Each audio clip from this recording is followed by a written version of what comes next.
Apa nanti Assalamualaikum semuanya.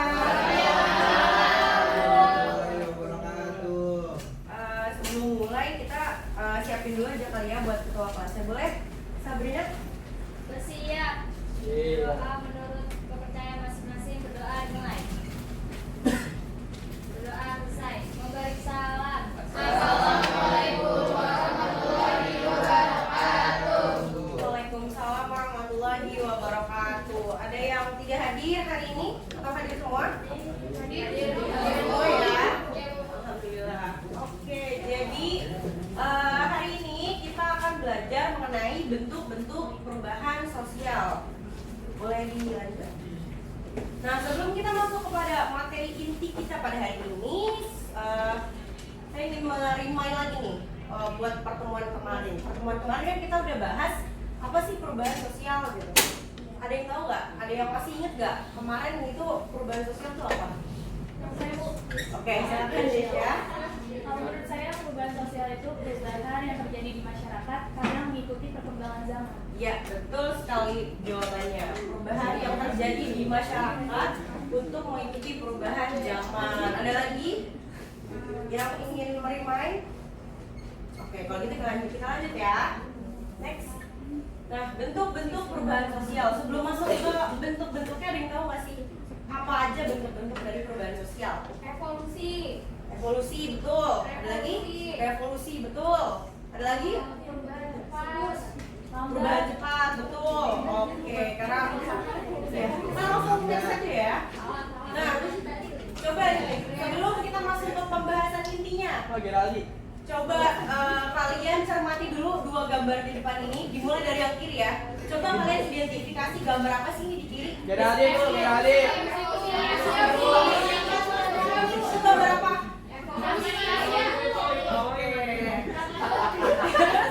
Yang di kanan itu gambar apa? Oke. Jadi yang kiri betul tadi ya teman-teman, jawabnya udah pinter sekali. Yang kiri itu adalah evolusi dan yang kanan adalah revolusi. Nah, teman-teman tahu nggak sih apa bedanya evolusi dan revolusi? Ada yang tahu? Kalau evolusi lambat, revolusi cepat. Iya, betul. Ada yang lain? Sama Bu. Oke, sama. Baik, betul ya. Jawaban dari Atika, evolusi itu yang terjadi secara lambat dan revolusi itu yang terjadi secara cepat. Nah, evolusi itu terjadi karena rentetan-rentetan kecil yang mengakibatkan dia itu menjadi perubahan sosial.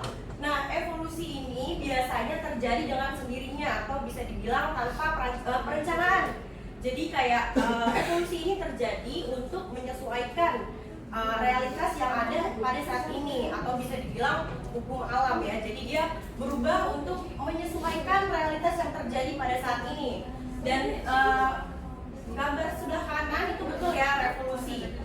Revolusi itu adalah tadi yang dibilang Atika benar, itu adalah perubahan secara cepat. Nah, revolusi ini dia biasanya dilakukan dengan perencanaan, tapi revolusi ini juga bisa diberlangsungkan tanpa perencanaan. Nah, revolusi ini biasanya bisa terjadi selama misalnya 1 bulan, 2 bulan, 1 tahun, 5 tahun, bahkan seterusnya. Oke, boleh di next. Nah, oke. Sekarang kita analisis foto lagi di depan. Coba di yang kiri dulu nih, yang kiri. Kalian melihatnya ada apa sih? Yang kiri, foto yang kiri itu apa sih? Model cewek. Apalagi? Fashion. Ya, betul. Yang di kiri ini adalah salah satu dari perubahan yang berdasarkan besar ukurannya, yaitu perubahan kecil. Nah, yang di sebelah kanan ini pabrik buruh. Ya, betul. Yang di sebelah kanan ini adalah pabrik atau industri, yang dimana di dalam perubahan berdasarkan besar ukurannya ini adalah masuk ke perubahan besar. Nah, perubahan kecil itu apa sih? Perubahan besar itu apa sih? Nah, perubahan kecil ini dia itu gak punya dampak yang terlalu signifikan, gak punya istilahnya pengaruh lah kepada seluruh aspek aspek dalam masyarakat. Kan ini kita bisa lihat di sini ya. Ini cuma perubahan model baju, cuma perubahan kayak fashion gitu. Jadi itu mungkin hanya mempengaruhi beberapa aspek, misalnya seperti di industri fashion misalnya mempengaruhi ke situ, tapi tidak mempengaruhi secara keseluruhan. Nah, sedangkan yang di sini perubahan besar, tentunya perubahan industri ini adalah perubahan besar ya, karena dia ini mempengaruhi beberapa aspek dalam masyarakat. Kenapa mempengaruhi beberapa aspek? Yang pertama, aspek ekonomi. Karena industri ini tentunya akan menggantikan yang tadinya tenaga manusia menjadi tenaga mesin. Tentunya itu akan mempengaruhi ekonomi karena tenaga kerja akan dikurangi karena adanya tenaga mesin. Jadi mempengaruhi ke ekonomi karena hal yang tadi saya jelaskan. Nah, terus juga industri ini berpengaruh kepada aspek lingkungan. Ada yang tahu kenapa berpengaruh ke aspek lingkungan? Ya, betul, limbah. Karena industri ini menghasilkan limbah yang dapat mencemarkan sungai, mencemarkan oksigen, yang itu tentunya cemaran itu akan berpengaruh ke aspek yang lain seperti misalnya kesehatan dan kehidupan yang lain. Boleh tolong di next? Oke, sekarang analisis lagi kedua gambar depan. Yang kiri apa? Gambar apa yang kiri? Demo. Oke, demo, betul. Nah, di gambar di kiri ini merupakan gambar dari mahasiswa yang sedang aksi atau demonstrasi ya, betul ya. Lalu yang kanan gambar apa? Betul, bantaran kali, perumahan kumuh, betul. Nah, ini merupakan yang di sebelah kiri ini ya teman-teman. Ini merupakan perubahan berdasarkan prosesnya, yaitu perubahan yang direncanakan. Seperti yang kita bisa lihat di sini kan mahasiswa ya, mahasiswa yang melakukan demonstrasi atau melakukan aksi. Nah, perubahan yang direncanakan itu memang sesuai dengan namanya ya, perubahan yang direncanakan. Jadi dia tuh lebih terstruktur, lebih ada rencananya, lebih diniatkan, lebih pokoknya dia ada perencanaan. Mahasiswa ini kalian tahu nggak di dalam perubahan ini mahasiswa itu nama lainnya apa sih? Betul, pintar sekali. Mahasiswa adalah agent of change. Mahasiswa adalah yang menggerakkan perubahan ini, yaitu perubahan yang direncanakan. Selanjutnya ada di sebelah kanan itu tadi ada yang jawab bantaran kali, perumahan kumuh. Itu benar ya teman-teman. Di sini ada perumahan atau lokasi yang sangat kumuh ya. Nah, ini merupakan proses perubahan yang tidak direncanakan gitu. Jadi lebih ke kalau yang tidak direncanakan itu lebih ke arah yang negatif, kalau yang direncanakan itu lebih ke arah positif. Nah, jadi tidak ada yang mungkin merencanakan akan membangun seperti ini gitu. Oke, lanjut. Nah, kita analisis lagi gambar di depan. Gimana nih menurut teman-teman? Di sebelah kiri ada gambar apa? Pemilu. Betul. Di sebelah kiri ini adalah gambar pemilu, pemilihan OSIS ya di depan ini.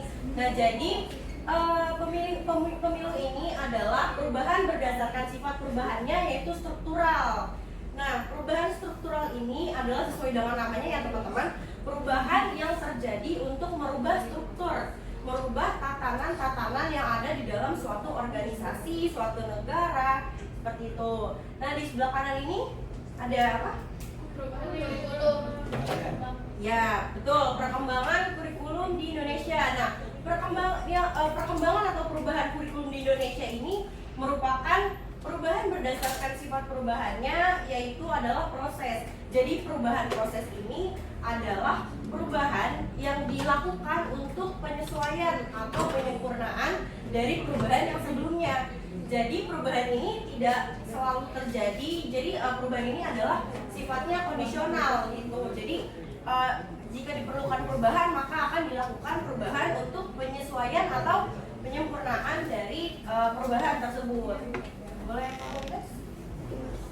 Oke, selanjutnya ada dampak perubahan sosial. Di sini ada yang tahu apa saja dampak dari perubahan sosial? Modernisasi. Ada yang tahu? Ya, modernisasi, betul. Ada lagi yang tahu? Apa? Westernisasi, betul. Dua-duanya betul, semuanya betul. Oke, boleh guys. Nah, jadi sebenarnya dampak itu dampak perubahan sosial itu terbagi dari dua ya, dampak positif dan dampak negatif. Nah, yang pertama ini ada dampak positif dari perubahan sosial, yaitu reorganisasi. Ada yang tahu reorganisasi itu apa? Saya Bu. Ya. Reorganisasi itu dapat diartikan sebagai penyusunan atau penanganan kembali suatu kelembagaan Bu. Betul, reorganisasi adalah penyusunan atau penataan kembali suatu organisasi atau suatu tatanan.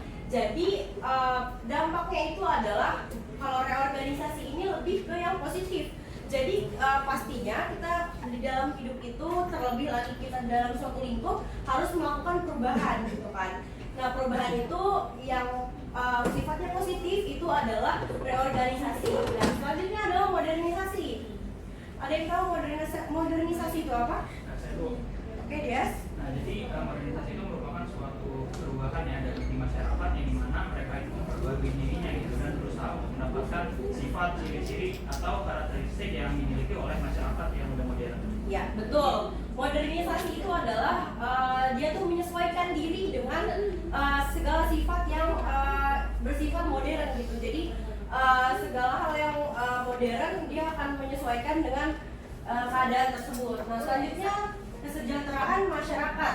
Nah, tentunya perubahan sosial ini memberikan dampak kepada kesejahteraan masyarakat, seperti misalnya perubahan modernisasi tadi atau reorganisasi tadi, yang dimana sifat dari reorganisasi ini yang pertama tadi adalah sifatnya positif, yaitu merubah ke arah yang lebih baik atau mengevaluasi dari organisasi, dari tatanan tersebut.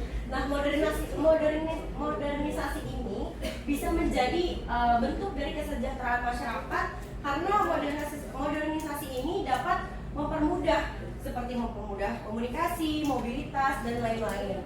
Nah, selanjutnya efisiensi kehidupan. Efisiensi kehidupan ini menyangkut juga dengan kesejahteraan masyarakat yang meningkat. Efisiensi itu seperti misalnya dulu kan kita telepon, kalau mau komunikasi telepon pakai telepon yang poin gitu ya, masukin kayak di wartel gitu kan. Nah, sekarang karena ada modernisasi, terus sekarang kita kan punya handphone gitu yang lebih mempermudah, jadi kan kita bisa komunikasi di mana saja, kapan saja gitu ya. Oke, lanjut. Nah, selain ada dampak positif, tentunya dampak negatifnya juga ada nih teman-teman. Nah, yang pertama ada disorganisasi. Apa sih, ada yang tahu nggak sih disorganisasi itu? Ya, silakan Aulia. Disorganisasi merupakan keadaan tanpa aturan karena adanya perubahan pada lembaga sosial. Ya, betul. Nah, sama halnya dengan reorganisasi. Kalau disorganisasi ini dia lebih mengarah ke perubahan yang negatif. Jadi dia tuh berubah, tapi dia mengarah ke yang negatif. Nah, selanjutnya ada culture shock. Ada yang tahu culture shock itu apa? Saya Bu. Ya, silakan. Jadi culture shock itu adalah situasi atau kondisi di mana seseorang merasa kebingungan atau terkejut terhadap lingkungan atau budaya barunya. Iya, betul sekali jawabannya. Sesuai dengan namanya culture shock. Jadi orang itu akan dia tuh belum bisa beradaptasi atau kaget dia atas budaya-budaya yang masuk. Iya, dia kaget atas budaya-budaya baru yang masuk dan menurutnya nggak sesuai sama budaya-budaya yang telah dia selama ini hidup bersamanya gitu. Jadi culture shock ini dia lebih ke belum menerima atau keadaan yang dimana dia kaget gitu sama budaya yang baru datang atau dia ke suatu tempat gitu. Jadi dia belum menyesuaikan. Nah, cultural lag. Nah, cultural lag ini sesuai dengan namanya ya. Jadi ada yang dimana kebudayaan itu tidak semuanya merata diterima oleh masing-masing orang, masing-masing individu, atau bisa saja masing-masing masyarakat. Jadi bisa saja misalnya di daerah B udah ada budaya baru, di daerah A juga udah ada budaya baru. Nah, budayanya itu sama, tapi A ini tuh lebih lama dalam menerima ataupun beradaptasi kepada budaya baru ini. Nah, terus tindak kriminalitas meningkat. Nah, ini pasti terjadi ya, karena setiap perubahan itu pasti ada pembaruan, ada yang beda, ada yang baru gitu. Seperti tadi misalnya modernisasi atau industrialisasi gitu kan, yang berdampak pada ekonomi gitu. Jadi yang berdampak pada ekonomi, terus pada orang-orang pada di PHK karena karena menggantikan tenaga manusia dengan tenaga mesin, nah itu juga yang dapat memicu tindak kriminalitas yang meningkat. Oke, karena saya sudah menjelaskan ya, jadi di sini saya akan bagi kepada 2 kelompok. Jadi kalian mengerjakan yang ada di sini 1, 2, 3, 4 ya. 4 baris ke belakang, 4 baris ke belakang. Tolong kerjakan ini. Saya kasih waktu 1 menit ya. Bisa 1 menit? Oke.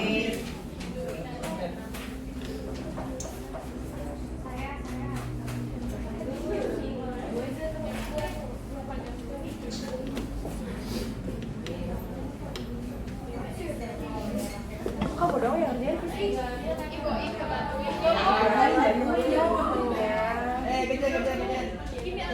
Kerja. Siapa? 3 doang yang ngerjain kamu. Waduh. Ayo, bantuin dong, kerja sama dong. Biar bisa refresh lagi materi pada hari ini. Kuping tuh. Geraldi jangan ngorek-ngorek kuping, bercanda. Bantuin Atika itu. Geraldi sama dong, kerja sama kelompok. Oke, siap. Ayo, Rangga emang nggak mau kerja Bu. Rangga kerja dong Rangga. Ini kerja nih. Rangga alasan dulu. Ya, Ayo, udah belum? Belum Ibu. Belum. Ibrahim kamu bantuin, jangan. Iya, Bu, ini kalau banget, Bu. Ya Allah. Waduh, gimana nih? Voice-nya. Lagi, Bu. Udah tulis nih. Kamunya kawannya. Gimana kalau Mbak Atika sudah? Udah Bu. Sudah, ayo. Kamu visi sudah belum? Udah Ibu. Sudah. Oke, boleh tolong dipaparkan jawabannya. Geraldi garut leher. Atika boleh. Kalau kelompok kami dari gambar siswa lagi main komputer. Ya. Jadi perubahan sosial yang terjadi adalah perubahan yang direncanakan. Karena mereka kan merencanakan kurikulumnya udah merencanakan itu gitu, mau pakai komputer biar lebih modern.